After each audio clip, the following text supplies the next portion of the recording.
Okay, cool. We're live. Today I'm joined by my good friend, Masood Akbarzai, who is the founder of Business Intel Pro, which is a digital marketing consultancy and media buying company.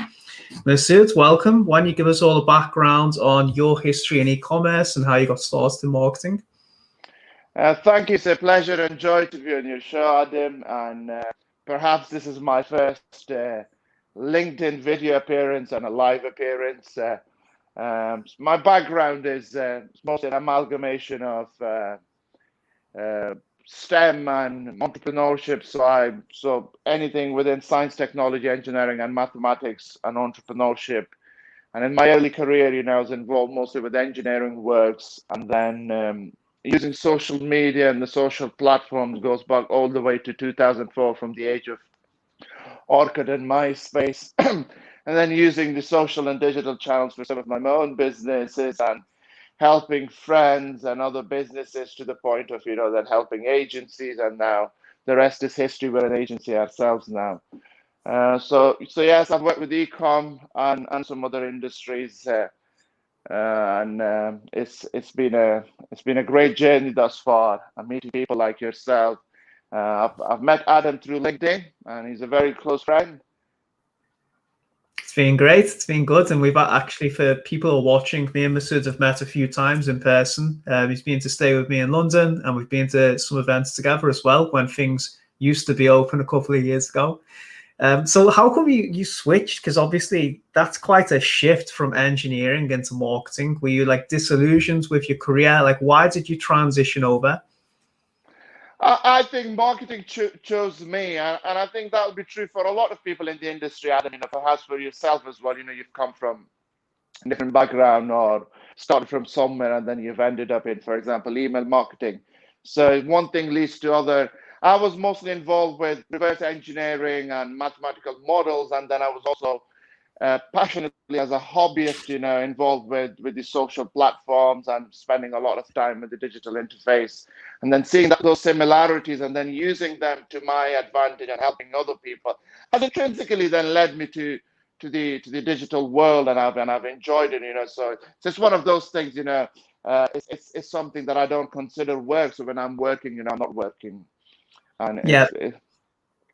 So it's just obviously it's been a natural transition. Absolutely. You touched on your background in mathematics as well. How is that, and the engineering, how has that like helped you in the work that you're doing today? Do you find those skills have carried over strongly, and if so, how? Absolutely. So in my early career, working with algorithms and mathematical models and reverse engineering systems has had resemblance to what happens in today's digital world, and how algorithm works and distributes and proliferates information, data, and content. So there's a lot of similarities, which I have been using for years now, and I'm still learning. So most of my time is spent in R&D, as you can appreciate. I spend a lot of time in dissecting and researching all of that. So it's been a great journey, and I think marketing, and especially the digital marketing space, is psychology and mathematics. In essence, it is. Yep.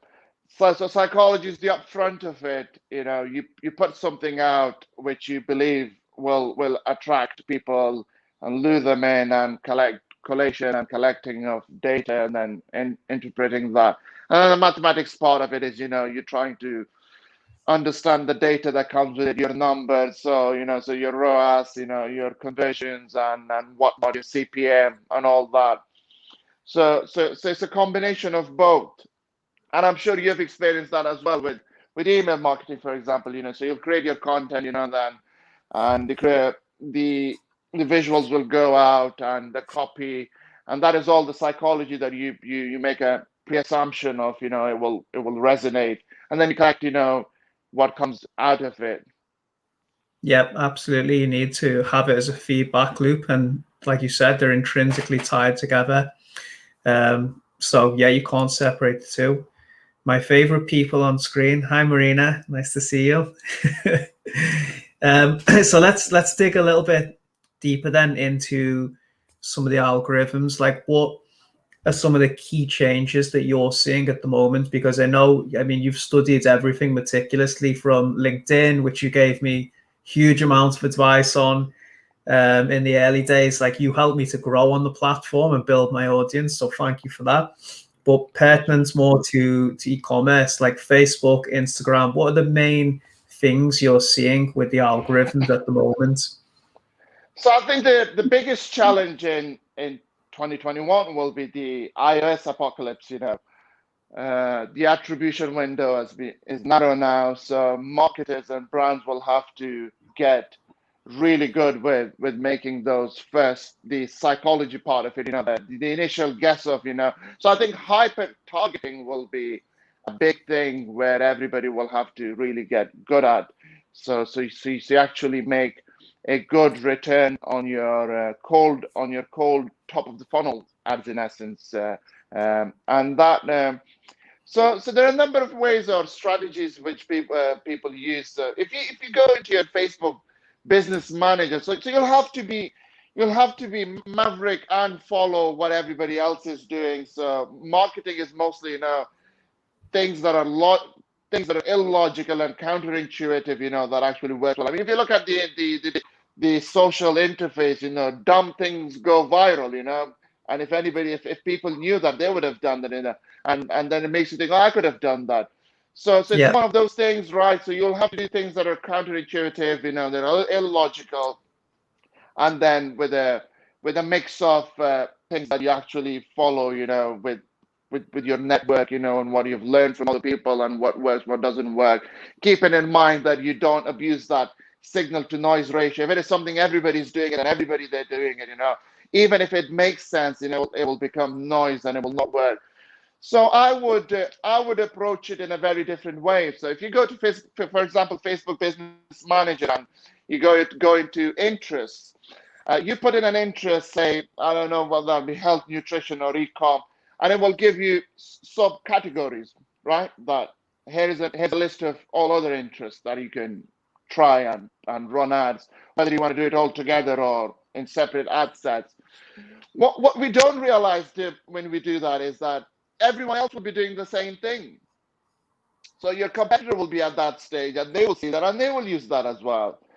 And then that makes that niche markets that you think they're niche is not niche anymore within your niche, because everyone else is doing the same thing, which is why hyper targeting will become a very, very important avenue, given now the iOS's restriction, where you can use niches that other people may not be, and that will require a lot of understanding, knowledge, and research, and perhaps real-time research service by influencer marketing or whatnot. All the avenues are available to you to use to make those educated guesses. So I'm going to use this interest, this sub-interest, which is hyper targeted and way too niche, but I'm still going to experiment with this, and this might return a lower CPM, a higher conversion, or ROAS. Interesting. So are you recommending then to not go as broad, but to actually narrow it down and go more concentrated with the targeting? So the broad strategy was our lethargic way of leaving everything with the algorithm to do the legwork. And the algorithm is a little hurt now, right? So it cannot crawl beyond a specific period of time to look for all those behaviors and collect them. So I think third party tech startups will be big as well, especially in the space of tracking, and so even the Facebook pixel is not great either. It has leakage, it leaks data, it doesn't always give you the right information. So tracking and learning all that yourself and using all the other avenues. So you cannot leave that broad exercise anymore with the algorithm, especially with Facebook and Instagram ads anymore, because the algorithm itself will not be able to learn as much and retain that information from the cookies that it collects, because the cookies are restricted now. So you'll actually be, I think it's a far better strategy now to put more effort into the top of the funnel cold campaigns, as opposed to getting really smart at remarketing and getting that buzz out of, my remarketing campaigns are doing really well. Because that goes without saying, remarketing will have a higher conversion, a higher ROAS. Yeah, of course. Yeah. You mentioned about the type of content that might seem illogical that goes viral. But I was seeing some conversations the other day of people saying like all the ads on Facebook and Instagram at the moment look the same as each other. Are you seeing any specific types of content outperform others? I think UGC outperforms as long as it looks as natural as possible. What doesn't look natural or outperforms is, if so everybody's doing the same thing, right? They will send a product to an influencer and then pretend that you like this and make a video, and I'm going to then put it on my ads and use that. So anything, a little out of the box approach where you've done something that everybody else is not doing, and yet it is relatable. So what really works well in marketing, which in my experience that I've experienced thus far, is marketing works really well if you've got the three components to it, which is relatability, novelty, and complementarity. Okay, so I think it was Spotify. Spotify did well, they didn't do an experiment. Actually, learned from an algorithm error. Have you used Spotify's Discover Weekly? So it will show you a Discover Weekly section where it shows you a set of song tracks which you may like. What happened was the algorithm leaked some tracks that were already heard by you, or they're your favorite, you already know of them, and they got blended into the Discover Weekly. So these are tracks that you already know of. And what Spotify realized, that their engagement and listening time increased on the Discover Weekly because people were finding their own tracks there, and then that led to them listening to all of the rest of the tracks. And that brings us down to, anything relatable that can catch our attention will have a longer attention span. Novelty is, having a little bit of, something that everybody else is not doing, for example, or that little bit of, new information, which you and I perhaps we're trying to do today, if we can give them one more thing if people may not know of, and that will make this video call a little better than all other video calls. And complementarity is, again, it is what you and I are doing up right now, is right. Okay, so you offer X, Y, Z, I offer A, B, C, and we got on this call and we're finding a way how we can use our experiences and knowledge and share it with your audiences, for example, and then that will result into more connections, network, and relationships and whatnot, and business in the future. So I think those three components, if you can play them well, it works really well. Good stuff. Really interesting. Just, I can't see the name of this person, LinkedIn user. I'm sure this is Juliana. It said, Masood, you're bigger than I expected. Thank you. Not as big as me, though. Look at them. Adam is big as well. Well, Adam has dislocated his shoulder, so he will be getting bigger slowly. I used to be big, as you know, but not now. Now I'm tiny. I need you to train me back up. And she also says, yeah, we have got the same hairstyle, but I wonder who wears it better. Cool. Let's move on a little bit from Facebook, because there is other platforms, like you said, Spotify. What about things like TikTok? What do you think of them, like coming up in e-commerce? What's your impression of that? So I personally have not experienced TikTok myself. There's so much out there, there's only so much you can do with all these platforms. So I don't have a lot of experience with TikTok, but from the offset of it, I can make some calls. So TikTok is born out of people love followers. So what they've come up with is a way of giving you loads of followers in a shorter period of time, and people grow faster as well. And the way they've done is that okay, we will figure out a way of how to not to clutter our users with content fatigue and spam, and we'll keep the videos so short that they're in a reel and they're constantly moving.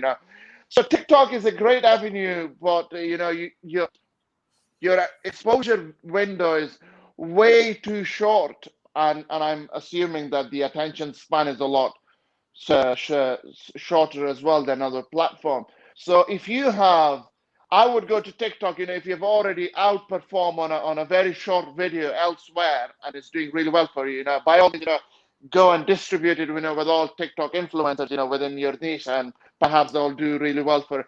Another thing that I would do is, when platforms are young and the organic reach is ripe, it is actually the paid media that's a better avenue for you as well to use there, and that'll be cheaper, and my hunch is that CPM will be cheaper, and reaching a number of clicks on TikTok will be a lot cheaper than Instagram and Facebook. I have not worked in collaboration with anyone who's got a TikTok ad account running, or any of the clients. Perhaps you have. I'm sure you've mentioned at some point, some of your clients are running TikTok ads. So I don't know what the conversions look like for them. For every dollar, are they getting $3-4 back or not? And how does that differ from Instagram, YouTube, Facebook, and Google, for example? Yeah, but I would. So sorry to interrupt. I think we work with a few people who are running them at the moment, and I mean it still is definitely in that experimental phase. But they're saying that obviously you need to create content that's native to the platform, that works best. But they're being comparable CPMs with Facebook. Again, it's definitely not my area of expertise, but obviously you can sort of fatigue your audience on Facebook. So it's positive because it's another good targeting and acquisition channel that you can add to the top of the funnel, I suppose. Yeah, absolutely. I mean, some people have had, really good results with Snapchat ads, for example. I'm not a great fan of Snapchat, and if you're not a great fan, it is just, it's again, it's probably not logical to go there and trying to run ads for clients or for yourself if you don't like it yourself. But people have had, and perhaps that is because most of people are like me and they don't like Snapchat. It makes Snapchat, a place, with a little bit of a bigger void where you can use that and run some traffic for your. And so people have had really good results for Econ, for example. So I would, if I were running an Econ brand, I would be buying paid ads on TikTok before reaching out to influencers, and then I can learn from the traffic and what really happened, what kind of audiences are on TikTok, learning about it. I mean, you cannot physically go and trying to learn what does someone's 1.3 million followers look like. It's just not possible, right? And that's why, again, coming back, if you want to talk about influencer marketing a little, is that you're far better to work with micro influencers and people who have an actual influence, for example, on Instagram, right? And again, the same thing on Instagram. You cannot go and possibly be, even if you use some kind of a software and a solution that allows you to screen followers, people may have false followers as opposed to fake followers. So they may not have fake followers, but they can have false followers. False follower is, I've just asked Adam to follow my page, but Adam doesn't like my page. Mm-hmm. And you never know how many of those people they have. This is why, micro influencers and bloggers within niche topics, are far more effective and cost effective as well to use, who actually have a real influence within their niche. Yeah. We're going to go on to influencer marketing in more depth. Let's just tackle this question from Albert. Guys, I have a question. What is more difficult for you, promoting your business on social media or making high income for your ecom clients?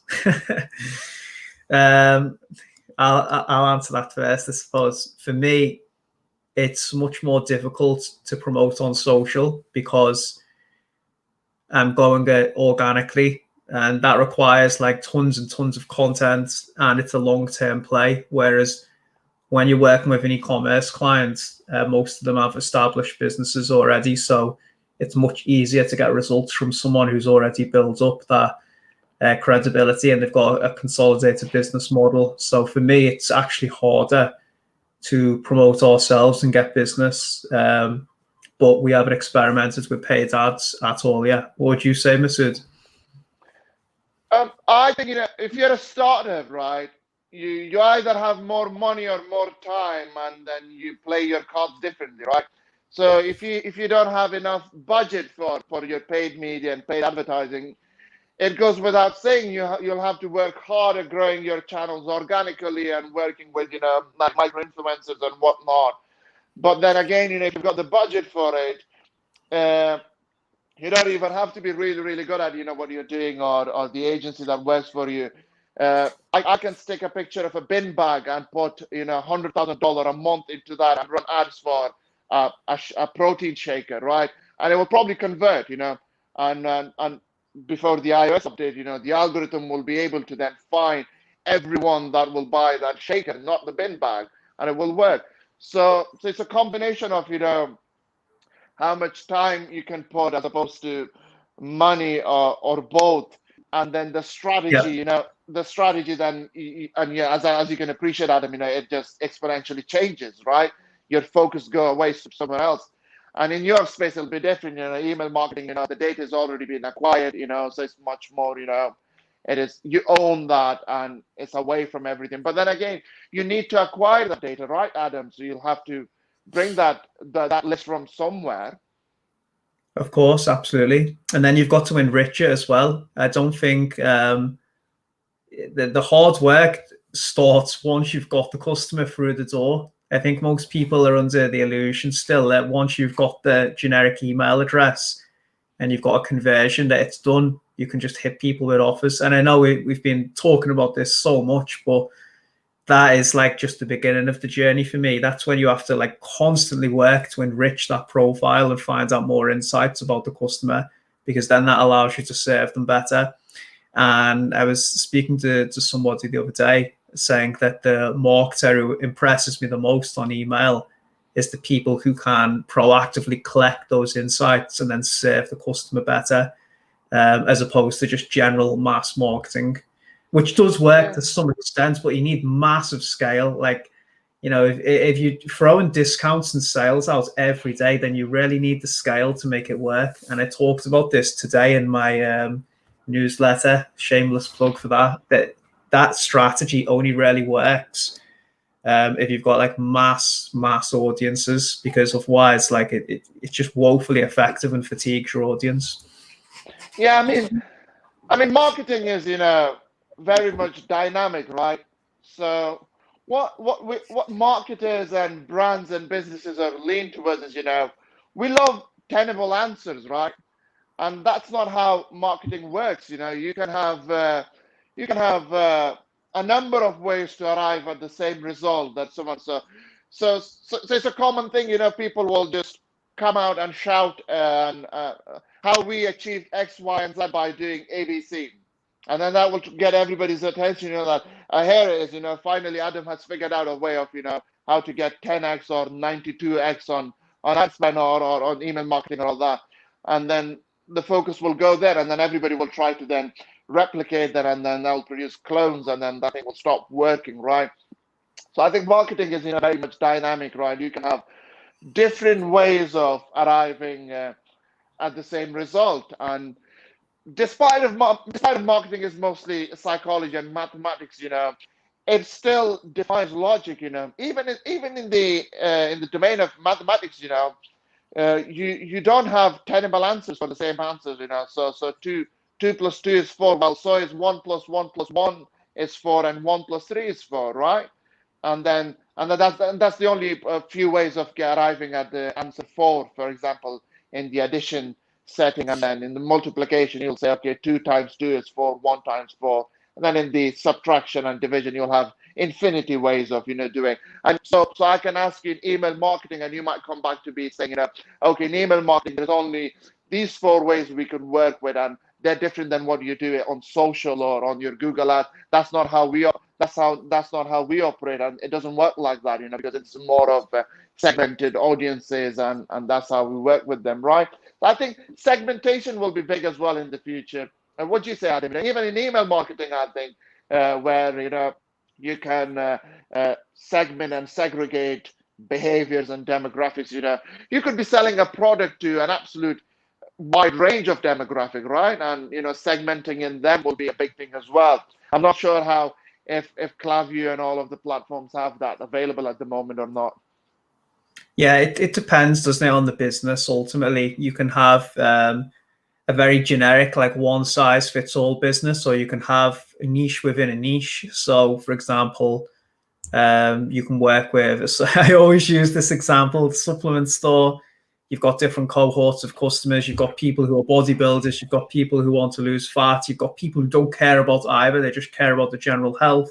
Then you've got someone who's selling dentistry products. You've got people who want to whiten their teeth. You've got people who care about their gum health, people who care about decay, people who have bad breath, like me. And then you've got to speak to all those people differently, even though there is some overlap. So that is the big missed opportunity, which I'm seeing, is that people just aren't finding out those insights. And then because they're not finding out those insights, they're speaking to everyone in the same way. So the marketing is very broad. And ultimately, when you're very, very broad, I've just noticed you lose people's attention because you're not speaking to them in a language that's relevant to them. So the churn is high, the engagement drops, and that's dangerous with email because your deliverability is the most important aspect. If people stop engaging with the emails, then you're basically losing that data, even if they don't unsubscribe, because then you'll just start to get categorized as spam.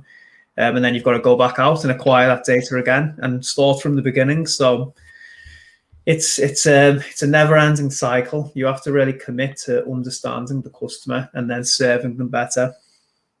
Yeah, I mean, you've touched base on something really important there, and it just reminds me of social listening, right? So social listening is a crucial element of your business, right? If you're not listening to what people are saying, more than what they're saying is what they're actually doing, because data shows what people say is not what they do. So social listening, and on the premise of if you can observe what your audience or customers are reacting in real time to your products, so that could be reviews, that could be social listening on social channels, running engagement ads or running engagement campaigns with influencers and whatnot. It's very important for you to then segment, and I'm sure you can do that with email as well, right? And send stuff out to different groups of people and see how they take actions as opposed to how they receive that information, right? What actions do they take, after they've received that, and then that'll show you their actual intent and behavior towards what you're doing. It's just people usually publicly don't say things that they actually mean, right? They say it with the presumption of how they'll be perceived by putting what they're putting out, right? And that is the reason why Reddit is a very strong platform. It's a very powerful platform, right? Again, it shook the stock market, right, a couple of months ago. It's because of its anonymity, right? It's mostly discreet. You can't really see much about Adam. It is just Adam under a very small or concealed kind of a username, speaking under different threads, and that makes people to then say what they actually mean. So I don't know if we're speaking on the premise of ecom. So reviews collection from competition is great. You can do that on Amazon. You can do that, on your competitor's website, and look in your own reviews and feedback. You can go to the extent of, if you're like me, and you're going to spend, 5 hours on the explore page, trying to find out every other person within that niche, and who's speaking to them and what are they collecting. And there are tools out there as well. There are some fantastic tools, that can do social listening for you, and they can pick up, for example, what words are positive and negative things within a brand or a product has been said or received. So it makes social listening is quite powerful as well. Very interesting, good stuff. So the future of Facebook advertising, any type of paid media, really. We talked a lot about some of the imminent changes that are already happening and how it's going to make things more challenging. What do you think's going to happen to not just Facebook ads, but like the acquisition strategies in general? Do you think people will look for new channels? Do you think people will just fall by the wayside and like there'll be a thinning of the herd? Or do you think it's just an opportunity for a lot of marketers and brands to just be more creative and think outside the box because it was so easy for so long? I think with time, people who have experience, they will improvise and evolve. And they will diversify as well, right? So they will go to different channels, and within the channel that is getting a little congested with more people coming in, they will improvise something different. And then some of us then go and sell that to other people as well, right? This is how I did it, and you can do it as well. And you can always find ways. If we're talking about e-com, for example, right? So the entry barrier is very, very low to start an e-com business, right? You can virtually start it with, a couple of hundreds of dollars, set up your Shopify site up, and just test a product and then start that product, okay? And that's another thing that a lot of people are missing on, before going too big on inventory and, and making a lot of assumptions, You have the opportunity to test a prototype or a product, on test ads and see what happens. So I think, relevance and actual demand, and then the ability to be really good at, finding a clever way to sell something other people cannot sell, or find something really clever to sell in a way that everybody's selling other things that are not great products or problem-solving products. So with the arrival of all the big brands now to the social space, and they're buying a lot of media there now, and startups are on the rise, and just too many people are coming in, right?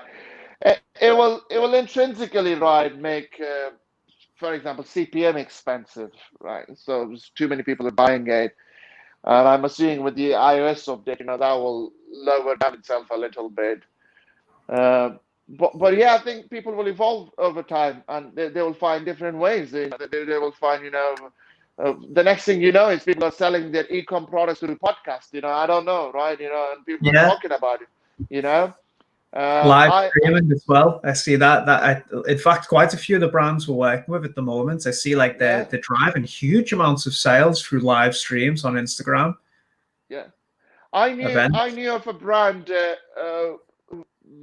we're using telemarketing for e-com, which is strange, right? So that is something nobody's using, because they find it stupid, right? They were actually using telemarketing for e-com. They're calling people and telling them about the website and hoping they'll go visit the website, and that is way lower than, right, you buying their media. So I think people will evolve. They'll find different ways, and they will not fully abandon a channel, like I said, Adam, we love tenable answers, give me the solution now. What should I use, Google, email, or Facebook? And the right answer to that is, as you have talked about it in numerous posts, right, is, like, you need all of them, right? And if there is a new player coming out, you will have to see, if that is a great place for you to go to and diversify. But you need all of them, and then it is really a question of, what we try to conceal with that question is, that I cannot be asked spending a lot of time and money.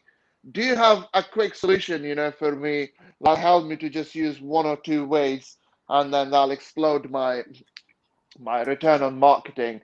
And that's not how it works, right? Yep. It's going to be interesting times for sure. Yeah, definitely. Another comment from Albert saying, due to the changes in cookies, all owners of first-party data will acquire increased value as advertising platforms. Yeah, interesting stuff. I think definitely you're going to see a lot more creativity, like you were saying before, about selling products even on podcasts. There's person that we're working with at the moment, they're running TV advertisements, which has been really interesting because that's the first person we've worked with who's done that. They're advertising a cleaning product at the moment. Actually did an analysis yesterday on the website traffic and the lead generation. So before the TV advert, which runs intermittently throughout the month, like multiple times per day, they were acquiring like 260 emails on average. Since the TV advert's been going on, it's up to 350 per day on average. So yeah, very, very interesting stuff. I know TV is one that people have sort of shunned in the last few years and said, oh, it's outdated, it's irrelevant, probably because it's difficult to measure and quantify the ROI. But yeah, there's other things still out there that existed before Facebook and Instagram, and they'll exist afterwards as well. So I think this will be good. People just have to be more creative again. We need new strategies. Yeah, but again, Adam, right? So that'll be a counterintuitive thing, right? You going back to old school, and everybody else on the TV has been telling you TV has died out and you shouldn't go there. It's a digital world, right? So doing all those counterintuitive things and illogical things, again, it can result in serendipitous, outcomes, because everybody else is not doing that. Absolutely. Yeah. Interesting, mate. It's been great talking to you and catching up. It's been a pleasure. For everyone who's out there listening, like, how can they get in contact with you to learn more about what you're doing? I think the best way to contact will be LinkedIn. So Masood Akbarzai via LinkedIn, and this post can lead you to that as well. Thank you very much for having me, Adam. It has been an absolute pleasure speaking to you, and this has been my first opportunity to go in a video format on LinkedIn. So I hope some of my connections and friends and followers have seen this as well. Good stuff, mate. It's been great having you. Lots of really interesting insights as usual from yourself. I will tag you in this post, and if anyone has any questions for Masood, please post them. I'm sure he'll get back to you. But we're going to end this here, and thank you very much for watching. My pleasure is mine.